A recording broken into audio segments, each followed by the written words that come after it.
একদিকে কুণাল ঘোষ গতকাল বিধানসভার অধিবেশন থেকে সাসপেন্ড হলেন, আর অন্যদিকে মহিলা সাংসদদের সঙ্গে দুর্ব্যবহারের অভিযোগ এনসিপিআর অভিযোগে চলতি বাদল অধিবেশন থেকে সাসপেন্ড করা হলো কালীঘাট তৃণমূলের সাংসদ কল্যাণ বন্দ্যোপাধ্যায়কে। পাল্টা চ্যালেঞ্জ ছুড়ে দিয়েছেন কল্যাণ বন্দ্যোপাধ্যায়। মহিলা সাংসদের সঙ্গে দুর্ব্যবহারের অভিযোগে চলতি বাদল অধিবেশন থেকে সাসপেন্ড করা হলো কালীঘাট তৃণমূলের সাংসদ কল্যাণ বন্দ্যোপাধ্যায়কে। সম্পূর্ণ বাদল অধিবেশনে কল্যাণ ব্যানার্জি সাসপেন্ডেড হয়েছে। বেঈমানকে বেঈমান বলবোই, তাতে যা আছে হবে। কল্যাণ বন্দ্যোপাধ্যায়ের বিরুদ্ধে অসম্মান এবং গালিগালাজ করার অভিযোগ তুলে লোকসভার স্পিকারের কাছে লিখিত অভিযোগ করেন এনসিপিআই-এ মিশে যাওয়া বিদ্রোহী তৃণমূল সাংসদরা। এরপরই বুধবার চলতি বাদল অধিবেশনের জন্য কালীঘাট তৃণমূলের সাংসদ কল্যাণ বন্দ্যোপাধ্যায়কে সাসপেন্ড করার জন্য লোকসভায় প্রস্তাব আনেন সংসদ বিষয়ক প্রতিমন্ত্রী ও বিজেপি সাংসদ অর্জুন রাম মেঘवाल। आपकी अनुमति से प्रस्ताव करता हूं कि श्री कल्याण बनर्जी जो इस सभा के सदस्य हैं, जिनका सभापति जी आपने भी नाम लिया है और जिन्होंने महिला सांसदों के साथ अभद्रता के साथ दुर्व्यवहार भी किया है, अतः उन्हें सत्र की शेष अवधि के लिए सभा की सेवा से निलंबित किया जाए। एरपरई ध्वनि वोटे पास হয় प्रस्ताव। जो सदस्य इसके पक्ष में है वो हाँ कहें, जो सदस्य इसके विरोध में है वो ना कहें। मेरे विचार में निर्णय हाँ वालों के पक्ष में हुआ, हाँ वालों के पक्ष में हुआ। प्रस्ताव स्वीकृत हुआ। सदस्यों की तदनुसार सत्र की शेष अवधि के लिए सभा के सेवा में निलंबित किया जाता है। वे तत्काल सभा के परिसर से बाहर चले जाएं। কালীঘাট তৃণমূলের সাংসদ কল্যাণ বন্দ্যোপাধ্যায়কে সাসপেন্ড করার সিদ্ধান্তে স্বাভাবিকভাবেই খুশি এনসিপিআই-তে মিশে যাওয়া তৃণমূলের বিদ্রোহী সাংসদরা। উনি মহিলাদেরকে যে ভাষায় আক্রমণ করেন তার প্রতিবাদে আজকে যে একটা কমপ্লেন জমা দেওয়া হয়েছিল মাননীয় অধ্যক্ষ মহাশয়ের কাছে, সেই জন্য উনি এই সিদ্ধান্ত নিয়েছেন যে সম্পূর্ণ বাদল অধিবেশনে কল্যাণ ব্যানার্জি সাসপেন্ডেড হয়েছেন। পাল্টা নিজের অবস্থানে অনড় থেকে কড়া বার্তা দিয়েছেন কল্যাণ বন্দ্যোপাধ্যায়ও। যে বেঈমানি করেছে তাকে তো আর আমি অন্য কিছু বলতে পারবো না। মিথ্যে কথা বলছে। লড়াই চলবে, বেঈমানদের বিরুদ্ধে লড়াই আর বিজেপির বিরুদ্ধে লড়াই, এ লড়াই চলবে, থামবো না। সাসপেনশন দেখিয়ে আমাকে আটকানো যায় না। কল্যাণ বন্দ্যোপাধ্যায়কে সাসপেন্ড করার সিদ্ধান্ত পুনর্বিবেচনা করার আবেদন করে স্পিকারকে চিঠি দিয়েছেন কালীঘাট তৃণমূল, কংগ্রেস, সমাজবাদী পার্টি সহ বিরোধী দলের সাংসদরা। বিজেন্দ্র সিংহ, এবিপি আনন্দ। ক্ষোভে অভিমানে ফেটে পড়লেন কল্যাণ বন্দ্যোপাধ্যায়। সরাসরি এবার বার্তা দিলেন মমতা বন্দ্যোপাধ্যায়কে। তিনি বললেন, লক্ষ লক্ষ তৃণমূল কর্মীর জন্যই নেত্রী হয়েছেন মমতা বন্দ্যোপাধ্যায়, তাকেও বাস্তব পরিস্থিতিটা বুঝতে হবে। লক্ষ লক্ষ তৃণমূল কংগ্রেসের ওয়ার্কারের জন্য মমতা দি বাংলার নেত্রী হয়েছে। কোন রক্তের সম্পর্কের লোকের জন্য মমতা দি বাংলার নেত্রী হননি, এবং সেই লড়াইয়ের দীর্ঘকালের সাথী আমি। মঙ্গলবার 21শে জুলাইয়ের মঞ্চে মমতা বন্দ্যোপাধ্যায়ের সঙ্গে বাদানুবাদের পর বুধবার রাগে, ক্ষোভে, অভিমানে কার্যত ফেটে পড়লেন কল্যাণ বন্দ্যোপাধ্যায়। শুধু অভিষেক করতে তো প্রবলেম হয়ে যাচ্ছে আমাদের।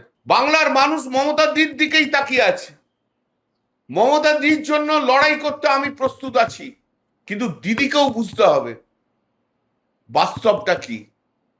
দিদি যদি বাস্তব না বোঝে, তাহলে দিদি যে দল তৈরি করেছে, দিদি নিজের হাতে সেই দল শেষ করবে। মঙ্গলবার শহীদ স্মরণের মঞ্চে কল্যাণ বন্দ্যোপাধ্যায়ের ভাষণ চলাকালীনই পৌঁছন মমতা বন্দ্যোপাধ্যায়, কিন্তু শ্রীরামপুরের তৃণমূল সাংসদ দীর্ঘক্ষণ বক্তৃতা দিয়েছেন এই অভিযোগে বিরক্তি প্রকাশ করেন তিনি। মঞ্চেই দুজনের বাদানুবাদ হয়।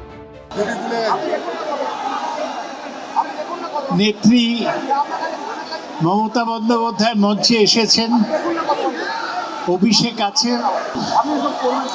বিড়লা প্ল্যানেটোরিয়ামের সামনে এই মহতী সভায়। তাদের অভিনন্দন জানাই। গত 2.5 মাসে এরপর বুধবার দিল্লিতে অভিষেক বন্দ্যোপাধ্যায়কে নিশানা করার পাশাপাশি খোদ মমতা বন্দ্যোপাধ্যায়কেও কড়া বার্তা দিলেন কল্যাণ বন্দ্যোপাধ্যায়। দিদির যদি মনে হয় অভিষেক এসে বসে আছে কেন, এটা যদি দিদির বিরক্তির কারণ হয়, তাহলে আমাদেরকে ছেড়ে দেওয়া ভালো। শুধু অভিষেক নিয়ে থাকুক দিদি। তাহলে 21শে জুলাইয়ের মঞ্চে মমতা বন্দ্যোপাধ্যায়ের সঙ্গে বাদানুবাদ নিয়েও নিজের অবস্থানে অনড় রয়েছেন কল্যাণ বন্দ্যোপাধ্যায়। কেউ তো কানের মধ্যে গুঁজেছে 1 ঘন্টা বক্তৃতা দিচ্ছে, আর দিদি এমনি এমনি করে ঘড়ি দেখালেই হবে। 1 ঘন্টা ধরে বলছে, 1 ঘন্টা ধরে বলছে, মেনে নেবো আমি দিদিকে ভালোবাসি, দিদিকে শ্রদ্ধা করি, দিদির জন্য সবকিছু করতে রাজি আছি, কিন্তু দিদিকেও রিজনেবল হতে হবে। মমতা বন্দ্যোপাধ্যায় দীর্ঘ দিনের সৈনিক, কল্যাণদার বক্তব্যের উপর আমি বাড়তি কোনো কথা বলবো না। সব মিলিয়ে কালীঘাট তৃণমূলে ক্ষোভের পাহাড় জমছেই। বিজেন্দ্র সিংহ, কৃষ্ণেন্দু অধিকারী, আশাবুল হোসেন, এবিপি আনন্দ। মঙ্গলবার 21শে জুলাইয়ের মঞ্চে কল্যাণ বন্দ্যোপাধ্যায়ের বক্তব্য রাখার সময় মঞ্চে উঠে আসেন অভিষেক বন্দ্যোপাধ্যায়, যার জেরে থেমে যেতে হয় শ্রীরামপুরের সাংসদকে। জানিয়ে ক্ষোভ উগরে দিয়েছেন কল্যাণ বন্দ্যোপাধ্যায়। বলেন, বক্তব্য রাখার সময় ওভাবে ঘুরতে নেই, এটা একটা সৌজন্যের বিষয়, পপুলারিটি দেখানোর জায়গা ওটা নয়। ডিম খায়, লাঠি খায়, ঘরে বসে থাকলে তো হবে না। মঙ্গলবার 21শে জুলাইয়ের মঞ্চে মমতা বন্দ্যোপাধ্যায়ের সঙ্গে বাদানুবাদের পর সভাস্থল ছেড়েছিলেন। তারপর বুধবার কল্যাণ বন্দ্যোপাধ্যায় যেন ক্ষোভের আগ্নেয়গিরি। অতীতের স্মৃতি ফিরিয়ে এদিন ফের অভিষেক বন্দ্যোপাধ্যায়কে আক্রমণের পথে হাঁটলেন তিনি। মঙ্গলবার ক্যাথিড্রাল রোডে কালীঘাট তৃণমূলের শহীদ দিবসের সভায় কল্যাণ বন্দ্যোপাধ্যায়ের বক্তব্যের মাঝেই মঞ্চে ওঠেন অভিষেক বন্দ্যোপাধ্যায়। কর্মী সমর্থকরা অভিষেক বন্দ্যোপাধ্যায়কে দেখে চিৎকার শুরু করলে মাঝপথেই বক্তব্য থামিয়ে দেন শ্রীরামপুরের সাংসদ। অভিষেক বন্দ্যোপাধ্যায় তখন মঞ্চের এক কোণা থেকে অপর কোণায় পৌঁছে যাচ্ছেন, মানুষের দিকে তাকিয়ে হাত নাড়ছেন, কখনো হাঁটু গেড়ে বসে উপস্থিত কর্মী সমর্থকদের প্রণাম করছেন। আর পোডিয়ামে মাইক্রোফোন হাতে দাঁড়িয়ে তখন অপেক্ষা করছেন বর্ষিয়ান সাংসদ কল্যাণ বন্দ্যোপাধ্যায়। কার্যত বিরক্তিও প্রকাশ করেন। আপনারা চুপ করলে তারপর আমি বক্তব্য রাখবো না। এই ঘটনা যে তিনি ভালোভাবে নেননি তাই দিন পরিষ্কার বুঝিয়ে দিয়েছেন মমতা বন্দ্যোপাধ্যায়ের দীর্ঘদিনের সঙ্গী ও বর্ষিয়ান সাংসদ। 12:45 টাকা আমাকে বক্তৃতা দেওয়া করালো। এবার আমি শুরু করার পরই কিছুক্ষণ পর অভিষেক এলো। তো অভিষেক আসার পর সারা মঞ্চ ঘুরে বেড়ালো, হাততালি কুড়ালো। তো আমাকে তো 5-7 মিনিট তো আটকে থাকতে হয়েছে, 5-7 মিনিট এখানে যাচ্ছে। একটা বক্তৃতা দেওয়ার সময় ওভাবে ঘুরতেও নেই, সেটাও একটা নর্মাল কাটছি। বক্তৃতা শেষ হয়ে গেলে ঘুরুক না। একটা যখন কেউ বক্তৃতা দিচ্ছে তার মধ্যে বক্তব্যের মধ্যে ডিস্টারবেন্স যেন না হয়। আমার পপুলারিটি কতটা সেটা দেখানোর জন্য তার তো সেই জায়গাটা তখন নয়, একটু পরে দেখাতে পারতো। 7 মিনিট আমি থেমে গেল।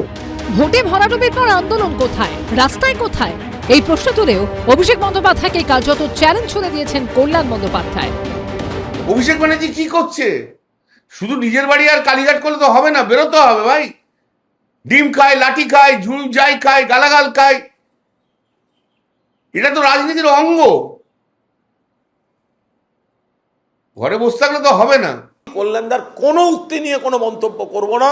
কোন তাৎক্ষণিকতা, একজন পুরনো সৈনিক, সিনিয়র মানুষ কি বলেছেন, তার বাইরে বলা ঠিক হয়েছে কি ঠিক হয়নি, এগুলো সব ঘরের সমস্যা। অতীতে একাধিক ইস্যুতে অভিষেক বন্দ্যোপাধ্যায়কে আক্রমণ তো কখনো কড়া সমালোচনা করতে দেখা গেছে কল্যাণ বন্দ্যোপাধ্যায়কে। মঙ্গলবার সেই ছবি যেন আবার উঠে এলো। বিজেন্দ্র সিংহ, কৃষ্ণেন্দু অধিকারী ও রঞ্জিত হালদারের রিপোর্ট, এবিপি আনন্দ। এবার সরাসরি মমতা বন্দ্যোপাধ্যায়কে বার্তা দিলেন কল্যাণ বন্দ্যোপাধ্যায়। বললেন, রক্তের সম্পর্কের লোকের জন্য নয়, আপনি নেতা হয়েছেন লক্ষ লক্ষ তৃণমূল কর্মীর জন্য। পাশাপাশি তিনি বলেন, মমতা বন্দ্যোপাধ্যায়কে বাস্তব পরিস্থিতিটা বুঝতে হবে। লক্ষ লক্ষ তৃণমূল কংগ্রেসের ওয়ার্কারের জন্য মমতা দি বাংলার নেত্রী হয়েছে। কোন রক্তের সম্পর্কের লোকের জন্য মমতা দি বাংলার নেত্রী হননি, এবং সেই লড়াইয়ের দীর্ঘকালের সাথী আমি। মঙ্গলবার 21শে জুলাইয়ের মঞ্চে মমতা বন্দ্যোপাধ্যায়ের সঙ্গে বাদানুবাদের পর বুধবার রাগে, ক্ষোভে, অভিমানে কার্যত ফেটে পড়লেন কল্যাণ বন্দ্যোপাধ্যায়। শুধু অভিষেক করে তাহলে তো প্রবলেম হয়ে যাচ্ছে আমাদের। বাংলার মানুষ মমতার দিকেই তাকিয়ে আছে। মমতা দিদির জন্য লড়াই করতে আমি প্রস্তুত আছি, কিন্তু দিদিকেও বুঝতে হবে বাস্তবটা কি। দিদি যদি বাস্তব না বোঝে তাহলে দিদি যে দল তৈরি করেছে, দিদি নিজের হাতে সেই দল শেষ করবে। মঙ্গলবার শহীদ স্মরণের মঞ্চে কল্যাণ বন্দ্যোপাধ্যায়ের ভাষণ চলাকালীনই পৌঁছন মমতা বন্দ্যোপাধ্যায়, কিন্তু শ্রীরামপুরের তৃণমূল সাংসদ দীর্ঘক্ষণ বক্তৃতা দিয়েছেন। এই অভিযোগে বিরক্তি প্রকাশ করেন তিনি। মঞ্চেই দুজনের বাদানুবাদ হয়। নেত্রী মমতা বন্দ্যোপাধ্যায় মঞ্চে এসেছেন, অভিষেক আছে বিড়লা প্ল্যানেটোরিয়ামের সামনে এই মহতী সভায়, তাদের অভিনন্দন জানাই। গত 2.5 মাসে এরপর বুধবার দিল্লিতে অভিষেক বন্দ্যোপাধ্যায়কে নিশানা করার পাশাপাশি খোদ মমতা বন্দ্যোপাধ্যায়কেও কড়া বার্তা দিলেন কল্যাণ বন্দ্যোপাধ্যায়। দিদির যদি মনে হয় অভিষেক এসে বসে আছে কেন, এটা যদি দিদি বিরক্তের কারণ হয়, তাহলে আমাদেরকে ছেড়ে দেওয়া ভালো, শুধু অভিষেককে নিয়ে থাকুক দিদি। তাহলে 21শে জুলাইয়ের মঞ্চে মমতা বন্দ্যোপাধ্যায়ের সঙ্গে বাদানুবাদ নিয়েও নিজের অবস্থানে অনড় রয়েছেন কল্যাণ বন্দ্যোপাধ্যায়। কেউ তো কানের মধ্যে গুঁজেছে 1 ঘন্টা বক্তৃতা দিচ্ছে, আর দিদি এমনি এমনি করে ঘড়ি দেখালেই হয়ে যাবে। 1 ঘন্টা ধরে বলছে, 1 ঘন্টা ধরে বলছে, মেনে নেবো। আমি দিদিকে ভালোবাসি, দিদিকে শ্রদ্ধা করি, দিদির জন্য সবকিছু করতে রাজি আছি, কিন্তু দিদিকেও রিজনেবল হতে হবে। মমতা বন্দ্যোপাধ্যায় দীর্ঘ দিনের সৈনিক, কল্যাণদার বক্তব্যের উপর আমি বাড়তি কোনো কথা বলবো না। সব মিলিয়ে কালীঘাট তৃণমূলে ক্ষোভের পাহাড় জমছেই। বিজেন্দ্র সিংহ, কৃষ্ণেন্দু অধিকারী, আশাবুল হোসেন, এবিপি আনন্দ। পুরনিয়োগ দুর্নীতি মামলায় ইডিতে হাজিরা দিলেন মদন মিত্রর ছেলে শুভরূপ। সূত্রের দাবি, ব্যাংকের নথিপত্র নিয়ে তিনি আসেন ইডির দফতরে। বেরোন প্রায় 9 ঘন্টা পর। বেরোনোর পর ক্যামেরার সামনে মুখ খুলতে চাননি শুভরূপ মিত্র। ঋতব্রত তৃণমূলের নাম লেখানো মদন মিত্রকে পুরনিয়োগ দুর্নীতির মামলায় ডেকে পাঠিয়েছে এনফোর্সমেন্ট ডিরেক্টরেট। 14 জুলাই তার স্ত্রী ও 2 ছেলেকে ইডি নোটিশ পাঠায়। পরদিনই শিবির বদলে ঋতব্রত তৃণমূলে চলে যান কামারহাটির বিধায়ক। ইডির তলবে বুধবার সিজিও কমপ্লেক্সে হাজিরা দেন মদন মিত্রর এক ছেলে। সূত্রের দাবি, ব্যাংকের নথিপত্র নিয়ে তিনি আসেন ইডির দফতরে। প্রায় 9 ঘন্টা পর ইডি অফিস থেকে বেরোন মদন মিত্রর ছেলে। যদিও বেরোনোর পর ক্যামেরার সামনে মুখ খুলতে চাননি তিনি। দাদা কি বলবেন, এত ঘন্টা দেড়া শেষে কি কথা হলো? দাদা অ্যাকাউন্ট নিয়ে কোনো কথা হয়েছে, ট্রানজাকশন নিয়ে বা কোনো কিছু নিয়ে? দাদা ইডির আধিকারিকরা কি সন্তুষ্ট আপনার উত্তরে? দাদা আমার বলেছে আমি নাকি বেআইনি চাকরি দিয়েছি পৌরসভায়। আমি তো কোনোদিন এরকম করিনি। আর পৌরসভায় আমি চাকরি দেবো কি করে? পৌরসভা তো আমার আন্ডারে নয়। পৌরসভার খাতাও আমি দেখি না, প্রশ্নও আমি করি না। পৌরসভার যারা কর্মকর্তা তারা রয়েছে, বাট আমার ডেকেছেন নিশ্চয়ই। ছেলেকেও তো আজকে পূর্ণ ফ্যামিলি ডেকে নিয়েছে, পুরো কোঅপারেশন। বিধানসভা ভোটে তৃণমূলের ভরাডুবির পর তৃণমূল যখন ভেঙে চুরমার, তখনও মমতা বন্দ্যোপাধ্যায়ের পাশেই ছিলেন মদন মিত্র। কিন্তু পুরনিয়োগ দুর্নীতি মামলায় স্ত্রী ও 2 ছেলেকে ইডির নোটিশের পরই রাতারাতি ছবিটা বদলে যায়। 14 জুলাই মদন মিত্রর স্ত্রী ও 2 ছেলেকে তলব করে নোটিশ পাঠায় ইডি। সেই রাতেই ঋতব্রত তৃণমূলের বিধায়ক সন্দীপন সাহার সঙ্গে দেখা করতে তার বাড়িতে পৌঁছে যান মদন মিত্র। সন্দীপন সাহার বাড়িতে আমি স্বর্ণদার সঙ্গে দেখা করতে গিয়েছিলাম। স্বর্ণদা অনেকদিন বাদে, কোনোদিন আসিস না, আড্ডা মারবো, ফিশ ফ্রাই খাওয়াবো, আয়। ঢুকে পড়লাম, দেখা হলো, কথা হলো। পরদিন দুপুরে নিজেই গাড়ি চালিয়ে পৌঁছে যান বিধানসভায়। তারপর শটান বিরোধী দলনেতা ঋতব্রত বন্দ্যোপাধ্যায়ের ঘরে। ঋতব্রত তৃণমূলের হাত ধরে অভিষেক বন্দ্যোপাধ্যায়কে নিশানা করতে শুরু করেন মদন মিত্র। ওই অভিষেক ব্যানার্জিকে দিয়ে বিজেপিকে হারানো যাবে না। ওই হিটলারি কায়দায় প্লেন থেকে নেবে, কোমরে হাত দিয়ে 4 তারিখ দেখে নেবো, হুইসেল বাজবে, এসব করে হবে না। মমতা বন্দ্যোপাধ্যায় দীর্ঘদিনের সঙ্গী মদন মিত্রকে 21শে জুলাইও দেখা যায় ঋতব্রত তৃণমূলের মঞ্চেই। সেখান থেকে মমতা বন্দ্যোপাধ্যায়কেও বার্তা দেন তিনি। আজকের এই 3 টুকরোর জন্য কে দায়ী? যদি হিম্মত থাকে মমতা বন্দ্যোপাধ্যায়, আপনি হেঁটে আসুন, একটা ডিমও পড়বে না, খালি বলবেন হ্যাঁ আমার ভুল হয়েছিল, আমি গান্ধারীর মতো পুত্র স্নেহে অন্ধ ছিলাম, আমার অন্যায় হয়েছিল, কেউ ডিম মারবে না। আপনি একবারও ভাবলেন না দলটার কথা? এই ডেকে পাঠানো আবার কি? অ্যাকশন ডেকে পাঠাবে, চা খাবে। আমি মদনদা বলে বলছি না, মদনদা আমি কোনো ব্যক্তিগত আক্রমণ করছি না।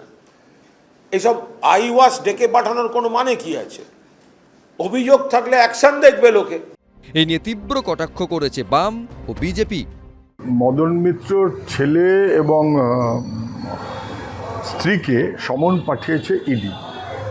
ওরা যাবেন, দেখা করবেন। মদন মিত্র বলেছেন তিনি দেখা করবেন, ইডির সমন পাঠানো এটা কোনো গুরুত্বপূর্ণ বিষয় নয়। মদন মিত্রকে সপরিবারে ডেকেছেন, আর দুদিন পরে তো দুর্গা ঠাকুরকে সপরিবারে আমরা ডাকবো। মদন মিত্র কে যে তাকে সপরিবারে ডাকা যাবে না? আপনারা তো চিন্তিত কেন? মদনবাবু খুশি আছেন, তার বাড়ির সবাই খুশি আছেন, আপনাদের এত সমস্যা কি? ডাক পেয়েছেন, যাবেন, যদি না যান প্রশাসন ব্যবস্থা নেবেন।